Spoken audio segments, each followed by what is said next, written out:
Super 30లో ఈరోజు episode number 4. ఇంతకు నువ్వు ఆడా మగ ఆడా మగ మగ మిషన్ బాగా పనిచేస్తుంది. ఈ సీన్ చూసినోకి ఈ మిషన్ కోసం ఖచ్చితంగా తెలిసి ఉంటుంది. 1921లో జేమ్స్ లార్సన్ అనే ఒక వ్యక్తి అబద్ధం చెప్పినప్పుడు గుర్తించగల ఒక యంత్రాన్ని అభివృద్ధి చేశాడు. ఈ యంత్రాన్ని మనం లై డిటెక్టర్ లేదా పాలిగ్రాఫ్ అని పిలుస్తాము. మీరు అబద్ధం చెప్పినప్పుడు మీ శరీరంలో మార్పులు సంభవిస్తాయి. మీ హృదయ స్పందన పెరుగుతుంది మరియు మీరు ఎక్కువగా చెమట పడుతుంటారు. పాలిగ్రాఫ్ ఈ మార్పులన్నింటినీ గుర్తించి రికార్డ్ చేయగలదు. నేడు పాలిగ్రాఫ్స్ పోలీసులకు సహాయం చేయడానికి ఉపయోగించబడుతుంది.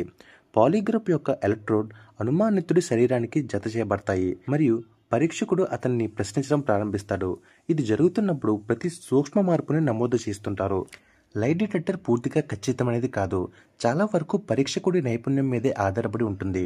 కఠినమైన నేరస్తులు ప్రశ్నలకు సమాధానం ఇచ్చేటప్పుడు వారి శరీర ప్రతిచర్యలను అణిచివేయవచ్చు.